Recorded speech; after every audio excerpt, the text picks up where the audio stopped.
All right, let's do a quick lesson talking about parallel and perpendicular lines and their slopes. So parallel lines are lines that are, in the same plane, drawn on the same sheet of paper or on the same screen that don't intersect. Okay. So what are the slopes? These lines look parallel. It looks like they're going in the same direction. Doesn't look like they'll ever touch.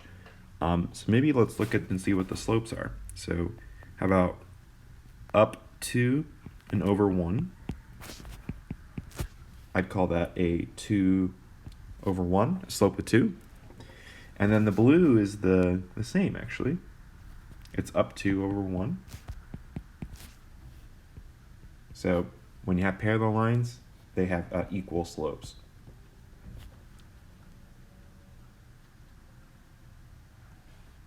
Okay, parallel lines have the same slope. That's a takeaway there. All right, perpendicular lines, they meet at a right angle. And let's again try and find the slopes of these lines. So how about up 2 over 3, up 2 over 3. And then over here, remember I'm always going up or down first because it's the vertical that goes in the numerator. So this one's going down 3 and over 2. So down 3 and over 2. So those slopes are related, right? They have the same numbers. They're in different spots though, and then the sign is different too. So the way we describe it in math is that these perpendicular lines have opposite, reciprocal slopes. So breaking down what those words mean, because in math, opposite it means something, we use it really freely, but opposite really means different signs. So like one's positive and one's negative. For example, the opposite of 5 is negative 5. Okay, that's what opposite means here, is saying, hey, if you have slopes of perpendicular lines, one of them better be positive and the other one better be negative. They better have opposite slopes. But the reciprocal part is talking about flipping the fraction. So you see how the 2/3 became a 3/2. So it took the fraction and spun it. So the bottom is now the top and the top is the bottom. Yeah? So let's practice this idea. So opposite reciprocal means you flip it and you flip the sign. So it's almost like a double flip. You flip the fraction and you also flip the sign. So here with -4, I'm going to flip the sign so then it's positive. And I'm also going to flip. It didn't look like a fraction at first, but remember with slope, we always are treating it as a fraction. So we have -4 over 1. Flip that and flip the sign, you get 1/4. Okay? Take a moment, think what 1/3 would be. Okay? So 1/3 is flip it and flip the sign, which is basically just -3. So -3 and 1/3 are opposite reciprocals. So we would say that. Okay? So that's perpendicular. So all those things are about perpendicular lines. Okay? Are these lines parallel, perpendicular, or neither? It's a great question. Well, to find slope on a graph, we just have to count the boxes. So 1, 2, 3, 1. This slope is 3 over 1. 1, 2, 3, 4, 5, 6, 7, 2. Up 7 over 2. This slope is 7/2, or 3.5. So really close, and they look like the slopes are the same, but in fact they're not. This would be a neither. Slopes aren't the same, and they're also not opposite reciprocals. So we'll say neither. What about these? These look, I mean, to me, it looks like that's hitting at a right angle. But I'm not quite sure. So let's find the slope of each of these lines. About 1, 2, 3, 1. The slope up here is 3/1. And let's see, we got this point and this point. Vertical first, down 1, over 1, 2, 3. Down 1, over 3. Are those slopes the same? No, so they're not parallel. Are they opposite reciprocals? Yes, they are. So these are very perpendicular. You have to check both of them. Are they opposites? Yeah, one of them has a positive sign, one of them has a negative sign. Are they reciprocals? Yes. One of them has a 3 in the bottom, and then I got flipped to the top. And the same thing happened with the 1. So we have both of the keywords checked off there. So yes, it's perpendicular. Okay. Now we're going to throw in lines, right? We're going to throw in some equations, and we're going to look at what parallel and perpendicular looks like then. So it asks, are these parallel, perpendicular, or neither? If you want to find that out, you got to know the slopes. You got to know the slopes. So the slope of that first equation is 1, because there is a 1 here, and it's mx plus b. So m is 1. Over here, it's not really in our slope-intercept form. So you'll see that a lot. We really insist that we're in y equals mx plus b form. So let's do that. So I'll move the x over to the right spot, and I'll also divide by -2. So y is 1/2 x minus 2. So the slope is 1/2. See how we can, if it's in mx plus b form, we can easily see what the slope is, which is gold for this section, because that's really all we care about. I don't care about b, I don't care about the x-intercept, I just care about the slope. Those two slopes, though, they're not the same, and one's not the flip of another, so we're going to go with neither here. Okay? All right. All right, so remember, you can describe a line with 2 points too. So we have a little bit of work to do for us here, because we got 2 lines,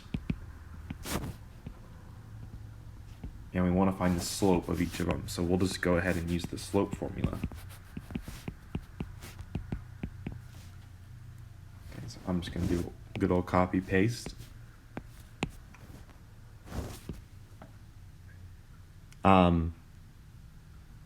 Yeah, and then I'm just going to go ahead and plug in the points. So I want to call this x1, y1, x2, y2. So yeah, go ahead and maybe pause the video and see if you can fill in all 8 of these variables with what they need to be. And then see if you can find the slopes. And I'll go ahead and do it for you. Okay. Top row, we got -4, -2, -1, -3. Okay, so pretty involved. It turns out that the slope is going to be -6/2, which is -3.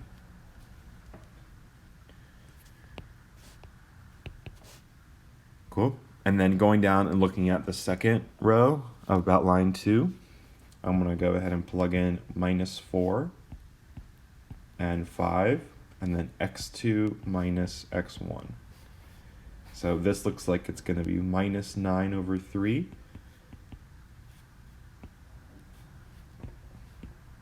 Which is minus 3. So if you got two minus 3s, that's awesome. So that would mean that those are the same, so they must be parallel. Good. Okay. So just a little bit more. We're going to tie into, now we're going to look at like point slope, slope intercept, all that stuff too. So now we're going to write some equations for lines, is what this is telling us. So what is an equation of a line parallel to this that contains a point? So with these sorts of questions, you got to know the new slope of the new line that you're making. This is the old line.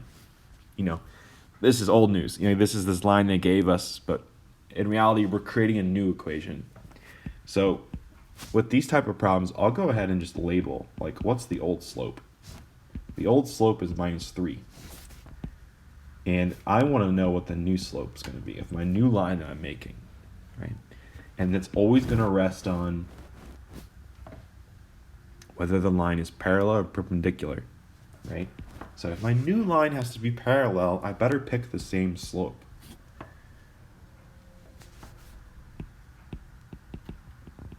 Right? And I even have a point that needs to go on my line. So if you had to guess, you might say we ought to use point slope form.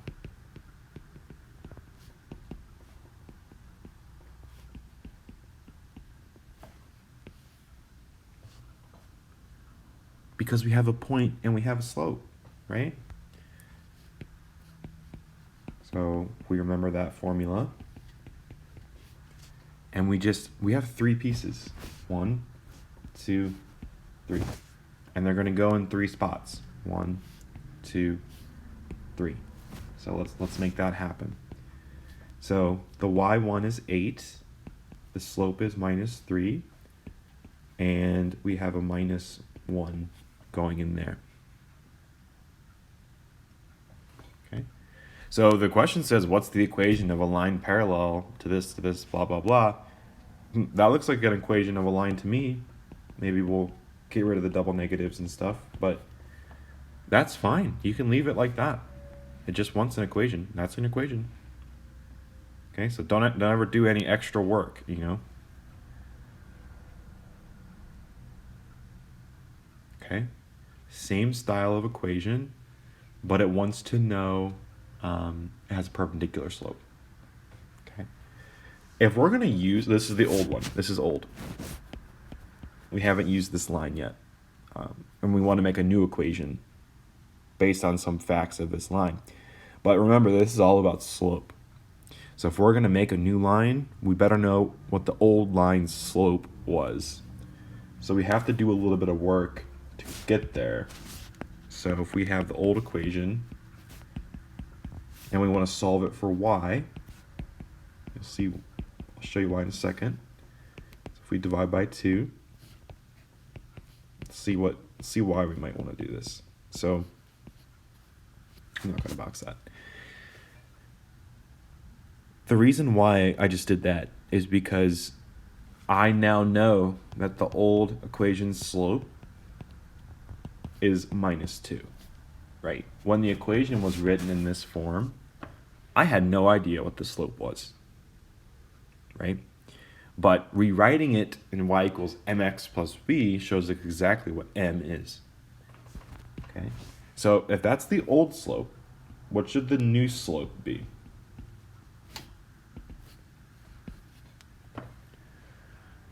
What is the new slope? What does it say? It says the line is going to be perpendicular to the old one. So if the old slope is minus 2, the new slope, we got to flip the sign so it becomes positive and flip this. Because remember, this is over 1. So flip and flip, done. We got the new slope and we even have a point to go with it. So we're going to use point slope form again. And it looks like that's what the problem wants. We don't have to write it in slope intercept. We don't have to do anything extra. We just go ahead and plug in what we know into the equation and we move on. So the slope is a half, x1 is 4, and y1 is 1. So 3 things: slope, x1, y1. Put them all in, make sure your signs are good, and that is everything right there. Okay? Perfect. How about let's pause the video for like 5 minutes and try this one out on your own. And then I'm going to do it here in a few seconds. So, again, this is old. It wants an equation of a line perpendicular to an old one that contains a point. So, up to this part of the sentence here is the exact same thing that we just did. The only extra part is we have to rewrite it in slope-intercept form at the very end. But we still want to dissect the old equation and see what the slope is. So 2x plus 15 divided by 5. So I rewrote the old equation in a way so that way I knew that the old slope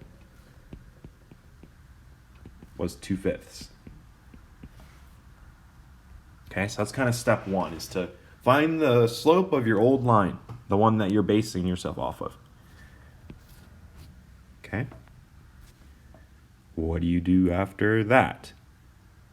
Well, you need to find the slope of the new line that you're creating, basically from scratch, right? The new slope has to be perpendicular to the old slope. So if the old slope is 2/5, we better flip and flip, and that gets us a perpendicular slope. And like before, we have a point.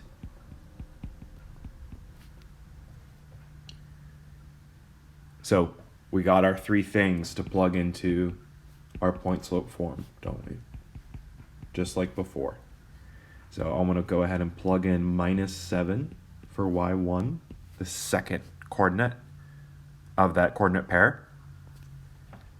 Plug in the slope and plug in x1. Okay, and then get rid of that double negative. And we're here. So we would stop here if it were the instructions from the last 2 questions. But this one goes the extra mile, right? And says, can you put it now in slope-intercept form? So the extra mile is going to take this equation here, and we have to rewrite it and basically solve for y, because slope-intercept form is y equals mx plus b. So we got to make it look like that. And you can notice that y is by itself, and there's no parentheses. So let's deal with the parentheses first and distribute. So this one's a tough one to distribute, but at the end of the day, it's -4, and then you got to multiply that times the fraction.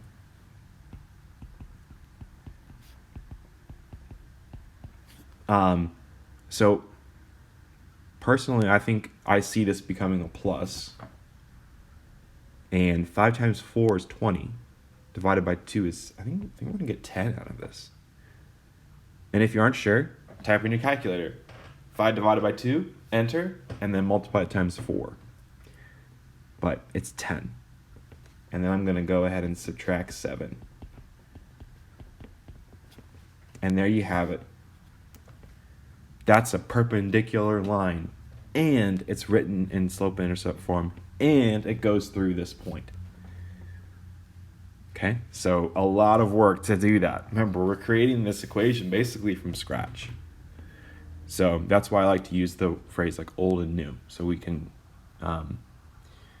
keep straight what we're pulling from and also what we're creating. Okay, so you got some homework to work on. that is it for